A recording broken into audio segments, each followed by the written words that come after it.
Jacket নারে ধর, একটা সুন্দর একটা আমাকে জ্যাকেট দিয়ে দি। মা যদি বলে বেটা রে পায়ে আমার ঠান্ডা লাগছে রে ধন, তুই আমাকে এক জোড়া মুঞ্জা গালা নিয়ে এসে দে। আল্লাহ বলছেন বান্দা রে, যদি তোমার টাকা থাকে তুমি টাকা দিয়ে মা বাপকে তোমার আশাকে পুরা করে দাও, আর যদি তোমার পকেট খালি না থাকে, তুমি যদি যেতে না পারো, ওই টাইমে মাকে ধমক দিয়ে বলিও না, মা বাপকে তুমি কড়া করে বলিও না পারবো না দিতে, কেন তুই আমার কাছে চাবি। আল্লাহ বলছেন বান্দারে, তোর মাকে তোমার আব্বাকে তুমি আদর করে বলো মাগি, এ আমার মা দরদিনী মা, আমার আব্বা জান আজকে আমার একটু কাজ আছে, আমি কালকে যাব, কিংবা আব্বাজি আমার পকেটে এখন টাকা নাই, আমি টাকার ব্যবস্থা করছি, টাকার ব্যবস্থা করে আমি আপনাকে আইনে দেব। আল্লাহ বলেন এইভাবে নরম করে তুমি তোমার মা বাবার সাথে কথা বলো। তারপরে এরা তোমার বলছেন রে আল্লাহর বান্দা, মা বাবার জন্য দোয়া করতে হয়, মা বাবার জন্য দোয়া। ওরে আল্লাহ আজকে আমাদের বয়স এত বড় হয়ে গেল, মা বাবার জন্য জীবনে দোয়া করতে জানি না। এই আমার মায়েরা খালারা আপনারা মা বাবার জন্য দোয়া করবেন। কেমন করে দোয়া করবেন আল্লাহ শিখিয়ে দিয়েছেন বান্দারে, পর পর রব্বির হামহুমা কামা রব্বায়ানি সগীরা। রব্বির হামহুমা, জোরে পড়ে ভাই, রব্বির হামহুমা কামা রব্বায়ানি সগীরা। আয়াতটার মানে, এই দোয়াটার মানে আল্লাহ বলছেন হে বান্দা তোরা মা বাবার জন্য দোয়া কর। কেমন করে দোয়া কর? রব্বির হামহুমা কামা রব্বায়ানি সগীরা। আল্লাহ জি আমার মা বাপ ছোটবেলাতে যেমন আমার পরে দয়া করেছেন, আমার পরে মায়া করেছেন, আল্লাহ অমনি ভাবে আমার মা বাবার পরে তুমি দয়া মায়া করো। নারে তাকবীর। আয়াতটা যেমনই পড়ে শুনেলেন, ছেলেটার চোখ দিয়ে ঝরঝর ঝরঝর করে পানি ঝরতে শুরু হয়েছে। আর বাপ সাইডে খাড়া হয়ে আছে। বাপ তখন মনে মনে বলছে, হ্যাঁ এখন তো ডর হয়েছে রে বেটা, তুই তো মেরে দিয়েছিস, পূজা সুজা করিসনি, এই তোর বেড়াইছে তোর চোখটা পানি ঝরছে। বাপ তো জানে না যে কি কারণে চোখ দিয়ে পানি ঝরে। আরবি বুঝা মানুষ ওরা, আরবি ভাষা সব বুঝে নিলেন আল্লাহর কোরআনে কি বলছেন। এইবারে তখন হযরত ওমর রাদিয়াল্লাহু তাআলা আনহু ছেলেটাকে বলছেন, রে আল্লাহর বান্দা কেন তুমি কান্দো, তোমার বাপকে তুমি কেন মেরেছো? ছেলে বলছেন, আমিরুল মুমিনিন আপনি যে আমাকে কোরআন থেকে এত সুন্দর করে বয়ান শোনালেন, জীবনে আমার আব্বা জান আমাকে কোনোদিন কোরআন শোনায়নি, কোন মাদ্রাসাতে দেয়নি, কোন হাফেজের কাজে দেয়নি, কোন কারির কাজে দেয়নি, কোন মাওলানাতে দেয়নি, কোন মাকতাবে দেয়নি, কোন মসজিদ আমাকে দেয়নি। আমি জীবন ভর রাখালি করেছি আমিরুল মুমিনিন। যদি আমার আব্বা জান আমাকে জ্ঞান দিতেন, আমাকে মাদ্রাসাতে পড়িয়ে দিতেন, কোন মাওলানার কাছে আমাকে দিতেন, যদি কোন ইমাম সাহেবের কাছে আমাকে দিতেন, আমি পড়তাম আর জানতাম, আর জানার পর মা বাবার সাথে আমি এরকম কোনোদিন ব্যবহার করতাম না। না জানার কারণে আমি মেরে দিয়েছি, আমি ভুল করেছি, না জানাতে আমি মেরে দিয়েছি। তখন বলছেন যে এই তোমার ছেলেকে তুমি পড়ালেখা করাওনি? বলছেন না। তখন হযরত ওমর রাদিয়াল্লাহু তাআলা আনহু বলছেন বাপকে যে তোমার বেটাটাকে নিয়ে বাড়ি চলে যাও, তুমি বাড়ি যাও। তখন বাপ বলছেন যে মনে হয় আমার চোখের সামনে মারবেন, আমাকে বাড়ি যেতে বলছে, আর মানে যে আমার সামনে মারতে গেলে আমি তার বাপ, তো আমাকে মায়া দয়া লাগবে, তাই আমাকে বাড়ি যেতে বলছেন। তখন বলছেন যে আমিরুল মুমিনিন আমার চোখের সামনে আমার বেটাকে আপনি কড়া লাগান মারেন, আমার কোনো মায়া দেওয়া হবে না। এবারে হযরত ওমর রাদিয়াল্লাহু তাআলা আনহু রেগে গেলেন, আর রেগে যাওয়ার পর বলছেন, আরে আল্লাহর বান্দা তুমি আমার দরবার থেকে চলে যাও রে, চলে যাও চলে যাও চলে যাও, না হলে যত চাবুক তোমার বেটার উপরে পড়তো, যত চাবুক তোমার বেটাকে আমি মারতাম, অত চাবুক তোমার পিঠে কিন্তু পড়বে। তোমাকে যেতে বলছে যাও, না হলে যত চাবুক তোমার বেটার পিঠে পড়তো, অত চাবুক তোমার পিঠে পড়বে। যেমন কথাটা বলা, তখন বলছেন যে আমিরুল মুমিনিন আমার বেটা আমাকে মেরেছে, উল্টা আপনি আমাকে মারবেন মানে? এবার আমিরুল মুমিনিন বলছেন, এরে আল্লাহর বান্দা প্রথমে তুই তোর বেটাকে কামড় দিয়েছিস রে, প্রথমে তোর বেটার জীবনটাকে তুই নষ্ট করে দিয়েছিস, প্রথমে তোর বেটাটার জীবনকে বরবাদ করে দিয়েছিস। ইলম না দিয়ে, শিক্ষা না দিয়ে তাকে তার জীবনটাকে নষ্ট করেছিস। ভালো মন্দ বোঝার সে পার্থক্য রাখে না, ভালো মন্দ সে বোঝে না, তার কাছে কোনো জ্ঞান নাই, বুদ্ধি নাই বলে তোকে মেরে দিয়েছে। এবার পরে না জানার কারণে তোমার বেটা তোমাকে মেরেছে। প্রথমে তুমি তাকে কামড় দিয়েছো, প্রথমে তাকে তুমি বরবাদ করেছো। এবার না জানার কারণে তোমার বেটা তোমাকে প্রথমে মারেনি, দ্বিতীয় নম্বরে তোমাকে মেরেছে। এই জন্য তোমার ভুল, তুমি কেন ছেলেটাকে ইলম শিখাওনি। আজকে আমাদের অবস্থা ভাই ঠিক, বাড়িতে মাসে 2 মাসে 5 মাসে 5 বার 10 বছর করে বিচার বসে। কেন? কারণটা কি? এই ইলম না থাকার কারণে, ইলম না থাকার কারণে। ভাই আমার, এই যে আমার আগে ওই নেতাজি কি নাম ওর ছিল, খুব দামি কথা বলে গেলেন, খুবই দামি কথা বলে গেলেন যে বাড়ি বানান না আপনি, টিনের বাড়িতে জীবন কাটিয়ে দেন, জমি জায়গা নিতে না পারেন জীবন কাটিয়ে দেন, কিন্তু ছেলেরাকে আপনি পড়ান, না হলে ওই ছেলে বড় যখন হবে তখন জুয়ারি হবে, শরাবি হবে, হ্যাঁ লুচ্চা লাফাঙ্গা হবে। আর আপনার যে এত কষ্ট করে দাওলাত করা, বাড়ি ঘর করা, ও বিক্রি করবে আর ওকে নষ্ট করে দিবে। বুড়াইতে গেলে টুকুর টুকুর করে আপনি তাকাবেন, আপনার কিচ্ছু চলবে না, তখন কিচ্ছু চলবে না। কত ভাই আমার, আল্লাহ তাআলা সব থেকে আগে কোন মানুষকে বানালছেন বলেন তো? ওই লোকটার নাম কি? হায় আল্লাহ, কথা বলেন না যে ভাই। আল্লাহ তাআলা সর্বপ্রথম যেই মানুষকে বানালছেন, মানুষের নাম কি? জোরে বলেন। হযরত আদম আলাইহিস সালাম। কি থেকে বানালছেন? আল্লাহকে মাটি থেকে, মাটি থেকে বানালছেন। আর মাটি থেকে বানার পর সব কিছুর জ্ঞান বুদ্ধি আল্লাহ দিয়ে দিয়েছেন আদমকে। যা কিছু শিখার আল্লাহ কোরআনে বলছেন সব শিক্ষা দিয়েছেন। এবার ফেরেশতা আর মানুষের মোকাবিলা শুরু হয়ে গেল, মোকাবিলা, ইন্টারভিউ শুরু হয়ে গেল, কে বেশি পারছে, পরীক্ষা শুরু হয়ে গেল। আল্লাহ রাব্বুল আলামিন ফেরেশতারাকে ডাক দিলেন। একদিকে ফেরেশতার জামাত, ফেরেশতার দল, একদিকে মাটির আদম একদিকে মাটির মানুষ আদম, আমাদের বাপ যিনি হলেন আবুল বাশার, গোটা পৃথিবীর মানুষের বাপ। আল্লাহ ফেরেশতারাকে বলেন, ফেরেশতারে এটার নাম কি রে ফেরেশতা? ফেরেশতা বলেন, আল্লাহ জানি না। এটার নাম কি জানি না, এটার নাম কি জানি না, এটার নাম কি জানি না, এটার নাম কি জানি না। ফেরেশতারা বললেন, আল্লাহ যতটুকু আমাদেরকে জানালছো আল্লাহ সেটুকু জানি, বাকিটা আমরা বলতে পারবো না। এবার আল্লাহ রাব্বুল আলামিন আদমকে বলছেন, আদম তুমি বলো তো এটার নাম কি? পট করে বলে দেন, আল্লাহ এটা মিয়াক। মানে আমি বুঝার জন্য বলছি, এটা বলিয়েন না যে তখন মিয়াকই ছিল। আল্লাহ বলবেন এটার নাম কিনা তো বল, এটার নাম কিনা তো মোবাইল, এটার নাম কিনা তো আসমান, এটার নাম কিনা তো কেলার গাছ, এটার নাম কি জমিন। সব পট পট পট পট পট পট করে বলে দিলেন। ওরে সুবহানাল্লাহ। এবার যখন আদম নবী বলে দিলেন, আল্লাহ রাব্বুল আলামিন সমস্ত ফেরেশতারাকে বললেন, আদমকে তোমরা সাজদা করো।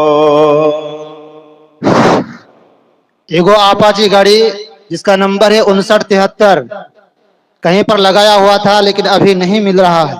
इसलिए अगर कोई इधर उधर रखे हैं तो उसको दिखा दें। और जो लोग गाड़ी बाइक से आए हैं उससे बहुत ही मेहरबानी है कि जहां पर स्टैंड बनाया गया है वहीं पर रखे। अगर कहीं इधर उधर रखते हैं और चोरी हो जाते हैं तो उसका जिम्मेदार आप खुद हैं। इसलिए गाड़ी का स्टैंड जहां बनाया गया है आप वहीं पर टोकन लेकर के रखे। अगर इधर उधर रखते हैं और गाड़ी चोरी हो जाती है तो उसके जिम्मेदार खुद आप हैं। ভাই আমার দেখেন, নেকির কাজে এসে গুনার কাজ করছে ইলম না থাকার কারণে।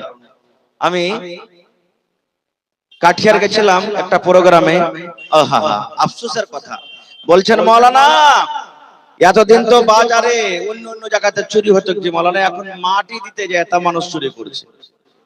আমি বলছি হাজি ভাই মাটি দিতে যায় কি চুরি করবে যে ভাই? কাফন নাকি? বলছে না, যে মাটি দিতে গেছে ওর পকেট থেকে পকেট মার হয়েছে। একটা লোক 40,000 কি 45,000 টাকা নিয়ে হসপিটাল যাচ্ছিল, কেউ আত্মীয় ছিল অপারেশন হলটে, ওকে নিয়ে আসতো। বলছে যে জানাজা হয়েছে একটু মাটিটা দিয়ে দিয়ে পরে যাব, দেখছে তো পকেটে টাকা নেই। আমি তখন বললাম হইতে পারে ওর টাকাটা পড়ে গেছে। বলছে না জি মাওলানা একজন আর পড়বে, পাড়ায় জানাজা এখন হয়ে গেছে, কার 1500, কার 2000, কার 500, কার কিছু এরকম ভাবে হারাইতে থাকছে, চুরি হয়ে থাকছে। হে আল্লাহ, মুসলমান কত আমরা পড়ে গেছি রে ভাই। যে কবরস্থানে যে আল্লাহর ডর আল্লাহর ভয় না করে আমরা এখনো চুরি করছি। হযরত ওসমান গনি রাদিয়াল্লাহু তাআলা আনহু কবরকে যখন দেখতেন, কাইন্দে কাইন্দে কাইন্দে চোখ দিয়ে পানি ঝরে ঝরে সমস্ত দাড়ি ভিজে যেত, এত কাঁদতেন কবরকে দেখে। তখন একজন জিজ্ঞাসা করলেন, ওগো ওসমান, আল্লাহর নবী জাহান্নামের বয়ান করেন, জাহান্নামে এই আযাব আছে ওই আছে, জাহান্নাম দেখে তুমি অত কাঁদো না, জাহান্নামের কথা শুনে অত চোখে পানি দেখা যায় না, যত কান্দন তুমি কবরকে দেখে কাঁদছো, কারণটা কি? হযরত ওসমান রাদিয়াল্লাহু তাআলা আনহু কি বলেছিলেন শুনেন। হযরত ওসমান রাদিয়াল্লাহু তাআলা আনহু বলেছিলেন, আরে আল্লাহর নবীর সাহাবীরা, নবী বলেছেন মানুষের মৃত্যুর পর, মানুষের যখন মওত হয়ে যাবে, সর্বপ্রথম মানুষকে কবরের ভিতরে রেখে দেওয়া হবে রে। আর কবরে রেখে দেওয়ার পর আল্লাহর দুইজন ফেরেশতা তার কবরের ভিতরে আসবেন, তাকে উঠিয়ে বসিয়ে দিবেন, আর উঠিয়ে বসার পর তাকে তিনখানা প্রশ্ন করবে, আর বিজুমানে সওয়াল করা হবে, আর বিজুমানে আমাকে আপনাকে জবাব লাগবে।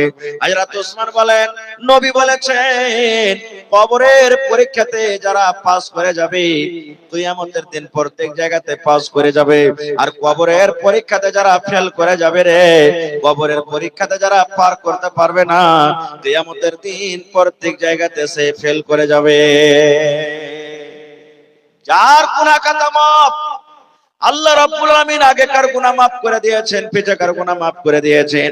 দুনিয়াতে যে সাহাবী জান্নাতের খুশখবরি পেয়েছেন, যে সাহাবী এত নবীর সামনে একদিন দান করেছেন, উট দিয়ে দিলেন নবীকে, নবী বললেন দান করো রে। ওসমান গনি উট দিয়ে দিলেন, ওসমান গনি ঘোড়া দিয়ে দিলেন, সোনা দিয়ে দিলেন, চাঁদি দিয়ে দিলেন। নবীজির চাঁদির টাকা গেলা এরকম ভাবে সোনার টাকা গেলা উছলাইছেন আর বলছেন, ওসমান রে, আজ থেকে তুই যা করবি রে বাবা, আল্লাহ তোর গুনাহ মাফ করে দিবি। আজ থেকে তোর গুনাহ মাফ, তোর গুনাহ মাফ, তুই এত আল্লাহর রাহে দান করেছিস, আল্লাহ তোর গুনাহকে মাফ করে দিবেন। এরকম সাহাবীরা মুসলমান কবরে গিয়ে দেখেন, কবরকে দেখে এত কাঁদছি, কাঁদে কাঁদে কাঁদে চোখের পানি ঝরে যায়। আহা হা, দেখেন মা খালার প্যান্ডেলটা ছোট হয়ে গেছে বলে, তো মা খালা একটু সাইডে সাইড আপনারা বসেন, বহিনেরা যারকে জায়গা হয় না একটু ওরাকে জায়গাটা দিন, একটু মেহেরবানি করে সেটা সেটা বসে। তো ভাই আমার, আমি বলছিলাম কি, আদম নবী যখন সব বলে দিলেন, তখন আল্লাহ তাআলা বললেন যে সিজদা করো। কাকে? আদমকে। কারণ কি?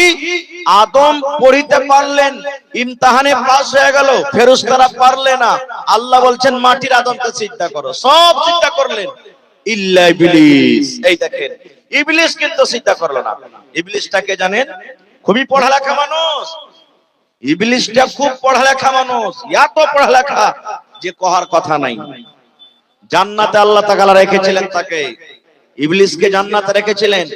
অন্য অন্য কিতাবে আমি পড়েছি, লিখেছে যে ওর নাম ছিল হারিস, ইবলিসের আগে নাম ছিল কি? হারিস। বা অন্য অন্য কিতাবে আরো কিছু নাম লিখছে। এবারে আল্লাহ তাআলার একটা কথা মানলে না, আদমকে সবাই সিজদা করলে, ফেরেশতারা কিন্তু ও করলে না। আল্লাহ তাআলা বলছেন যে এই তুই কেন সিজদা করবি না? তখন ও কি বলছে জানেন? আল্লাহ যে আদমকে আমি সিজদা করব না। আল্লাহ বলছেন কেন তুই সিজদা করবি না? এবার ইবলিস বলছেন, আল্লাহ তুমি আমাকে আগুন থেকে বানালছো, আল্লাহ আগুন উপর দিকে লাফিয়ে লাফিয়ে উঠবে, আর মাটির আদমকে তুমি মাটি থেকে বানালছো, মাটি যত উপরে ফেলো আল্লাহ নাম দিকে এসে পড়বে। এই জন্য আমি হলাম বড়, আমি কোনোদিন মাটির আদমকে সাজদা করব না, আমি বড়। এই যে অহংকারী চলে এলো ভিতরে, ঘামান্ডি। হ্যাঁ, এখন দেখবেন না, একটা ধনী লোক যদি খালি থেকে যায়, সবাই নেই কেউ কেউ, আর একটা গরিব লোক যদি খালি ওর মুখে মুখে যদি খালি তর্ক লাগিয়ে দেয়, মুখ সামলা কথা কহা, থতনা ছিঁড়ে দিব, একটা দাঁত থাকবে না গোটা। বলে কি বলে না, আইল গরিব মানুষের আইল, ধনী মানুষের আইল পাঞ্জরে আছে। উপর দিক যখন যখন হাল ভাবে ফসলে 4 আঙ্গুল 5 আঙ্গুল করে কবজি থাকবে, গরিব লোকটা যদি খালি এসে কহে, হ্যাঁ হে ভাই, আইলটা যদি কাটা সেটা নামিয়ে দিলে, হে ভাই লাঠি কাঁটা লিয়ে আইতে হবে, লাঠি কাঁটা লিয়ে আই, কত জমিদার হয়ে গেছে, 2 কাঠা জমি নিলে কত খুঁজছে। এই দেখেন আল্লাহ রাব্বুল আলামিন ঘামান্ডি দেখবে না, অহংকারী দেখবে না, দেখবে জোরে বলেন। ওরে আল্লাহ, ফেরাউন সব থেকে বড় বাদশা, নিজে দাবি করেছিল খোদা আমি হলাম আল্লাহ রে, আমি হলাম আল্লাহ, আমি আল্লাহ, আমাকে আল্লাহ মানো। যারা যারা আল্লাহ মানে তাকে ভালোবাসি।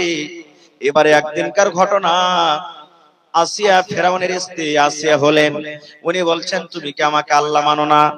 এবার ফেরাউন বলে, ফেরাউনের স্ত্রী আসিয়া বলছেন আমি তোমাকে আল্লাহ মানি না। আসিয়াকে আল্লাহ এত ভালোবেসেছেন, আসিয়ার কথাটা আল্লাহ তাআলা কোরআনে লিখে দিয়েছেন, আসিয়ার তারিফ আল্লাহ রাব্বুল আলামিন কোরআনে করেছেন। এবার ফেরাউন বলে আসিয়া তুমি আমার বিবি, আমি তোমার হাজবেন্ড, তোমার শওহর, তুমি আমার কথা কেন মানবে না? আসিয়া বলেছিলেন, এ আমার মায়েরা খালারা শুনেন, আসিয়া বলেছিলেন, এ ফেরাউন তুমি আমার স্বামী হতে পারো, স্বামী হিসাবে তোমার কথা মানবো, স্বামী হিসাবে যেটা তুমি আদেশ করবে সেটা শুনবো, কিন্তু খোদা হিসাবে যদি আমাকে কোনো আদেশ করো, রব হিসাবে যদি তুমি আদেশ করো, আমি তোমাকে রব মানি না রে, তোমাকে আমি রব মানবো না। তুমি আমার স্বামী, তোমাকে স্বামী মানবো, কিন্তু রব তোমাকে আমি মানবো না।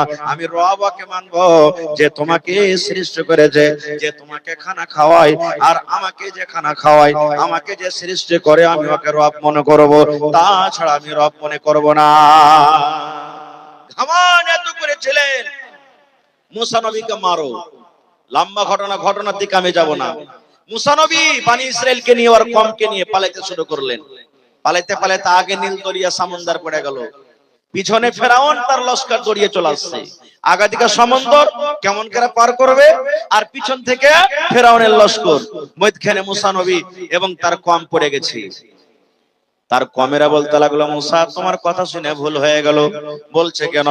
বলছে মুসা ফেরাউনের দরবারে আমরা ছিলাম, ভালো ছিলাম, আরে কাজ করতে হচ্ছিল, পেটে কমসে কম দুটো দানা খেতে পাচ্ছিলাম না, দুটা পেট ভরে খানা পাচ্ছিলাম, কিন্তু এখন এমন সময় হয়েছে, খানা দূরের কথা, এখন ফেরাউনের হাত থেকে আর জীবনটা বাঁচবে না। দেখো আগে সমুদ্র হয়ে ডুবে মরতে হবে, আর যদি সমুদ্র পার না করি ফেরাউনের হাতে আজকে আমরা মরে যাব। যেমন এই কথা বলা, মুসা নবী আল্লাহকে বলছেন, মাবুদ আমি তোমার নবী, তুমি আমাকে আল্লাহ অপমান করিও না, আমার কমের ইজ্জত রেহাই করো। আল্লাহ তাআলা মুসা নবীকে বলছেন, মুসা রে তোমার হাতে যে খান লাঠি আছে আসা, ওই হাতের লাঠি তুমি বিসমিল্লাহ বলে পানিতে একবার মারো, যেমনই পানিতে মারবে পানি দুদিকে হটে যাবে, আর ওই সমুদ্রের মধ্য দিয়ে তোমার জন্য আমি রাস্তা করে দেব। সুবহানাল্লাহ, বলেন সুবহানাল্লাহ। এই যে আমার যখন ইন্টারভিউ হয়, তখন আমাকে পরীক্ষা করা হয়েছিল আল্লাহুস সামাদ, কয়েকটা পরীক্ষা, তার মধ্যে একটা আমাকে পরীক্ষা করেছিল গোটা পৃথিবীতে কোন এমন একটা জায়গা আছে যে সূর্য তাপ, সূর্য রশ্মি একবারই মাটিতে পড়েছে, তাছাড়া আর পড়েনি। কি এমন জায়গাটা আমাকে প্রশ্ন করা হয়েছিল। আমি বলেছিলাম ওই জায়গাটা হলো কি নীল দরিয়া। পড়া ছিল, জানা ছিল, নীল দরিয়া। বলছে কেমন করে? বলছে মুসা নবী দোয়া করলেন আল্লাহর কাছে, আল্লাহ পিছনে ফেরাউনের লস্কর, ফেরাউন যদি সমুদ্রের রাস্তা না হয় আমার কমকে মেরে ফেলে দিবে, আল্লাহ আমার কমকে বরবাদ করে দিবে।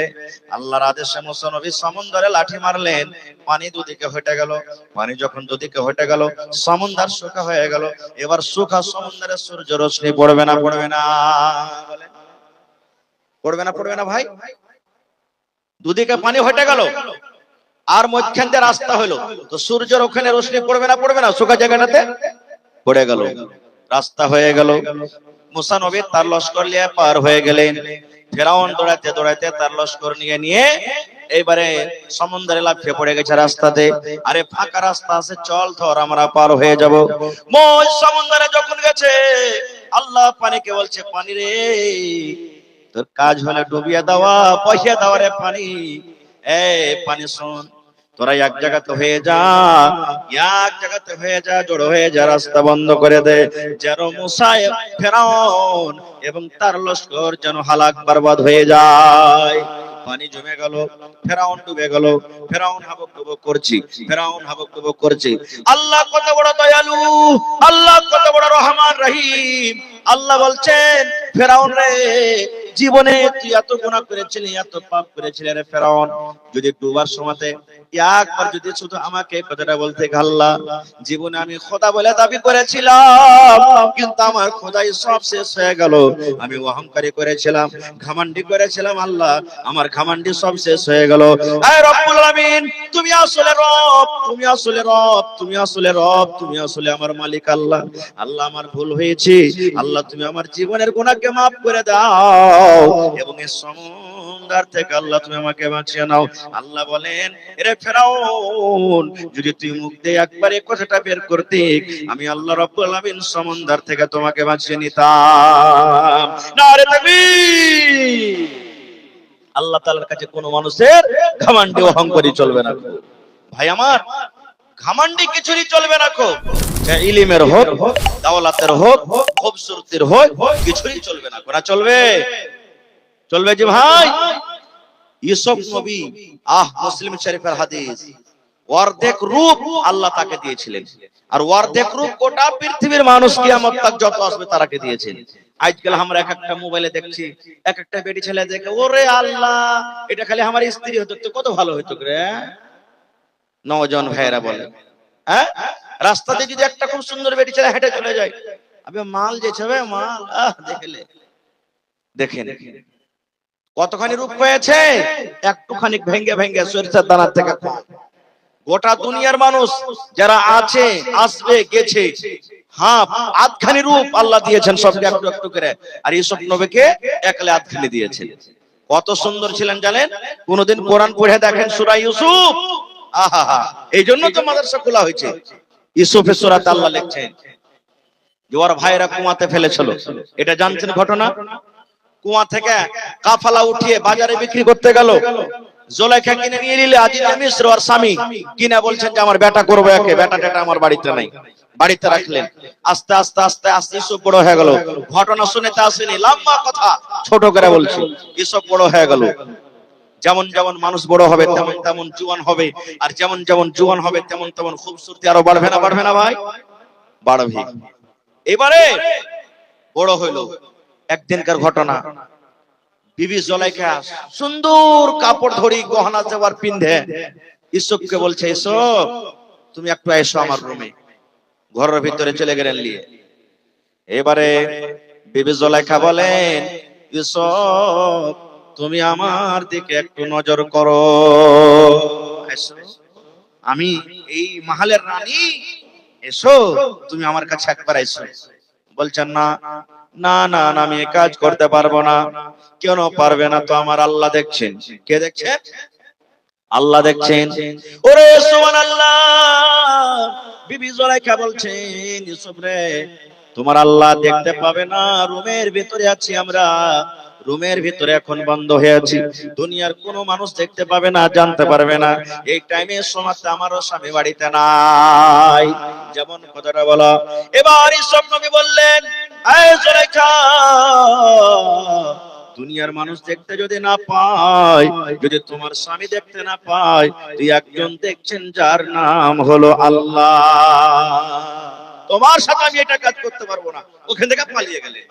মেলা ঘটনা ঘটলো, পীড়ন ঝরলো, কি হলো না করলো ওদিকে আমি যাব না। একদিনকার ঘটনা। এই কথাগুলা কি লুকিয়ে থাকে ভাই? জেনা ব্যভিচারের কথাগুলা লুকিয়ে থাকে না কোনোদিন। একটু কথা ও শুনলে, একটু কথা ও শুনলে, একটু কথা ও শুনলে, একটু কথা ওর মুখে শুনলে, খাস করে মায়ের লোকেরা বেশি কইবে। যখন কোন মায়ের লোক কোন কথা শুনবে, মা খালারা তখন কি কইবে, বুবুজি সলাহার বাণী শুনেছো? বলছে কি? তুমি কাহারের সামনে তো কইবে না। হে ভাই, তোমার কথা কই, তুমি আমার উপরে বিশ্বাস করো না? বুবু তোমাকে নিজের মনে করে কইছি, খবরদার এই কথাটা কাহারের সামনে কইবে না। ও কই দিল, পেট খালি হয়ে গেল। যার সামনে কইলে ও তখন গেল আদরের কাছে, বুবু একটা কথা শুনেছো? এই দেখেন ওয়াদা করেছে কাহারের সামনে বলবো না। কি রে বুবু? বলছি যে ভাই বুবু রে, তোমাকে নিজের মনে করে কইছি, খবরদার এই কথাটা তুমি কাউকে বলিও না। এই দেখেন এরকম করতে করতে করতে গোটাই গ্রামে হাল্লা হয়েছে। হয় কি হয় না? সুবহানাল্লাহ। তো গোটা গ্রামে হাল্লা হয়ে গেল, এলাকাতে হাল্লা হয়ে গেল। কি? আরে জানিস বাদশার স্ত্রী জুলাইখা যা আছে, ওর গোলাম ইউসুফের পিছে পাগল হয়ে গেছে। হ্যাঁ? বলছে হ্যাঁ। এই কথাটা আস্তে আস্তে করে জুলেখার কানে চলে গেল। হ্যাঁ, আমার এত বদনাম যে আমি গোলামের পিছে পাগল হয়ে গেছি। তখন বলছে, থাম রে লিস্তি লাগানি রে, তোরা একটা আমি মজা দেখাচ্ছি। কি মজা? বিবি জুলেখা বাদশার স্ত্রী সব মহিলারাকে দাওয়াত করেছে নিজের বাড়িতে, পার্টি, যাই তোরা আমার বাড়িতে জাপত খেতে। জাপত খেতে চলে এসছে, সবকে এখানটা করে চাকু দিয়েছে আর একটা করে ফল দিয়েছে কাটার লেগে। আগেকার মানুষ যখনই খানা খেতে বসেছিল, যতক্ষণ প্লেটে খানা না দেওয়া হয়েছে কেউ শুরু করেনি। বাড়ির লোক বলেছে, ভাই বিসমিল্লাহ বলো, তখন করেছে নাকি। আর এখন একদিক থেকে গেল দিতে দিতে চলছে, একবারে হলারে ঢুক দিয়েছে। জি, এটা সুন্নাতের খেলাফ আমরা করছি কাজ। খার যা হোক, আমি ওদিকে যাব না। এবারে সব মহিলাকে একটা করে ফল এখানকার চাকু দিয়েছে। আর বিবি জুলেখা বলছেন, শুন রে বাবু, আমি যতক্ষণ পর্যন্ত তোরাকে ফলটা কাটতে না বলবো, তোরা কেউ কাটবি না। বলছে ঠিক আছে। এবারে এসব নবী তো খুব সুন্দর, আর সেদিন এত করে সুন্দর করে তাকে সাজিয়েছে রে ভাই। সুন্দর সুন্দর দামি দামি কাপড় দিয়েছি, চপ্পল স্যান্ডেল সুন্দর দিয়েছি, সুন্দর সুন্দর আতর গোলাপ আতর খুশবু তার শরীরে মাখা হয়েছে। এবারে বিবি জুলেখা বলছেন, সব ওই মহিলারা বেঞ্চের উপরে, টেবিলের উপরে, কুরসির উপরে তারা বসে আছে, খানা খাবি। আমি যখন তোমাকে ইশারা করব, তুমি একটা শুধু নজর, তুমি এই পেন্ডালের এক মাথা দিয়ে ঢুকবে আর অন্য মাথা দিয়ে তাদের সামনে দিয়ে তুমি চলে যাবে। এটাই তোমার কাজ, আর কিছু করতে হবে না। মহিলারা চাকু আর একটা ফল নিয়ে রেডি আছে। সুবহানাল্লাহ, এখন ফল কাটতে আদেশ করবে এরকম মতন হয়ে আছে। বিবি জুলেখা ইউসুফকে বলছেন, সব তুমি একটু মধ্যখান দিয়ে তুমি হেঁটে এসো তো বাবা। এবারে মধ্যখান দিয়ে যেমন হাঁটতে শুরু হয়েছি, হাঁটতে হাঁটতে ওরে আল্লাহ, সব মহিলারা কে ওই টাইমে বলা হলো, তোমরা ফল কাটো, নিজের নিজের চাকু দিয়ে ফল কাটো আর খাও। আর ওই সামনে ইউসুফকে বলছে, তুমি সামনে দিয়ে চলে যাও। এবারে যেমনই সামনে দিয়ে হাঁটতে শুরু করেছে, ওরে আল্লাহ, তারা নিজের নিজের ফল কাটতে শুরু করেছে। আর ইউসুফ নবীর দিকে দেখতে শুরু করেছেন। ইউসুফ নবীর দিকে তারা তাকায়, আর তাকাতে বলে, এ জুলেখার এটা মানুষ নয় রে, মালাকুন কারীম, এটা হলো বুজুর্গ ফেরেশতা, এটা সম্মানীয় ইজ্জতদার ফেরেশতা, এত সুন্দর কিন্তু মানুষ হতে পারে না। ইউসুফ নবী যখন চলে গেলেন, ওরে সুবহানাল্লাহ, এবারে চাকু দিয়ে তারা নিজের নিজের ফল মনে করছে কাটছে, কিন্তু ফল না কাটে আল্লাহর কোরআন বলছে তারা ইউসুফ নবীকে দেখে ফলের জায়গাতে নিজের নিজের চাকু দিয়ে লোক কিন্তু কাটছে। আর ওরা জানে না যে আমরা ফল কাটছি কি চাকু কাটছি। আর বিবি জুলেখার দেখার একটাই উদ্দেশ্য ছিল। বিবি জুলেখা তখন বলছেন, বাবু রে, কেমন তোমরা দিশাহারা হলে রে বাবু, তোমরা আমি ফল কাটতে বলেছি আর তোমরা নিজের চাকুটাতে ফল না কাটে নিজের নিজের লোক তোমরা কেটে বসে আছো। তখন বলছে, আরে যা যা যা যা, কি হয়ে গেল? তখন বিবি জুলেখা বলছেন, বাবু রে, একটা নজর দেখে যদি তোমরা এই চাকু দিয়ে লোক কেটে বসে থাকো ফল না কাটে, আমার সামনে যে সব সময় ঘুরছে ফিরছে থাকছে খাইছে, আমার মনটা কেমন করে। আর তোমরা আমার দুর্নাম করছো যে হ্যাঁ জুলেখা গোলামের পিছে পাগল হয়ে গেছে। তখন ওরা সবটিকে পার্টি করে নিলে ভাই বিবি জুলেখা দিয়ে বলছে, এক কাজ কর, সুপারিশ কর আমার লেগে। তোরা সব মহিলারা সুপারিশ করতে লাগলো, এই সব, আরে তোর রানী যেটা বলছে মাইনে লেখা পা একবার, জীবনের স্বাদটা মিটিয়ে লে। বলছেন না, পারবো না এটা কাজ করতে। বলছে, পারবি না, তোকে জেলে ভরবে, জেল ঘরে তোকে যেতে হবে। আল্লাহর কোরআন বললেন, ইউসুফ নবী তখন বলছে, হে রে মহিলা, আমার নিকটে জেল ঘর ভালো রে, কিন্তু জুলেখার কথা শোনা ভালো নয়। জেল ঘর চলে যাব, জেল ঘরে আমি জীবনটাকে কাটিয়ে দেব, কিন্তু আমি কোনোদিন জুলেখার কাছে আমি যেতে পারবো না। সেই ইউসুফ নবী দুনিয়াতে বেঁচে আছেন ভাই, বেঁচে আছেন। ফেরাউন দুনিয়াতে নাই, কারুন মালের অহংকারী করেছিল। আল্লাহুস সামাদ, এত তার কাছে মাল ছিল, কয়েক মানুষ খালি ছড়ান ছিল তার কাছে ঘর খোলার জন্য, এত তার সম্পত্তি ছিল। সে কারণও আজকে দুনিয়াতে নেই। আর একটা ভাই আমার বলার উদ্দেশ্য যে অহংকারী জিনিসটা চলবে না, ইলমের অহংকারী চলবে, আল্লাহকে পছন্দ নাই। ইউসুফ নবী একদিন ওয়াজ করছেন, এটা অহংকারী নয়। আল্লাহর কোরআন বলছেন সূরাতুল কাহফে, ওয়াজ করছেন একদিন, ওয়াজ শুনে এত ভালোবেসেছেন, এত ভালোবেসেছেন, ভালো লেগেছে তার কমকে। তখন একটা লোক দাঁড়িয়ে বলছেন, মুসা নবী, আপনি যে এত সুন্দর আমাকে ওয়াজ শোনালেন, তো আপনার থেকে কি বড় আলিম আর দুনিয়াতে কেউ আছে? ইউসুফ নবী তখন বলছেন, না, আমি তো সব থেকে বড়, আমার থেকে বড় কেউ নেই। আসলে মুসা নবী কোনো ভুল করেনি।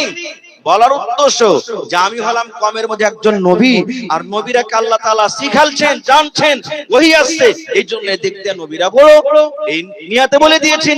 তবু আল্লাহ তাবারাক ওয়া তাআলা এটা পছন্দ করলেন না। আল্লাহ কি বলছেন?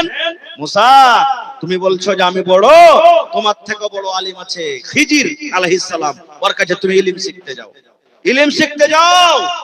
আমি ঘটনার দিকে যাব না, আল্লাহ বাঁচিয়ে রাখে, ইনশাআল্লাহ কোনদিন ঘটনাটা বলবো। তবে ওই খিজিরের সাথে একটা নৌকা পার হয়েছে, নৌকাতে চড়ে পার হয়েছেন, আর একটা পাখি এসে ওই নৌকাতে বসে সমুদ্রে একবার লোল মারছে আর লোলটাকে তুলছে, সমুদ্রে লোল মারছে আর তুলছে। আপনারা বলেন তো, যদি পাখি, ছোট পাখি গালা যদি সমুদ্রে একবার লোল মারে, ওর লোলে মোটামুটি 2-2.5 কিলো করে পানি আসবে নাকি জি ভাই? বেশি আসবে? 5 কিলো করে? কত আসবে?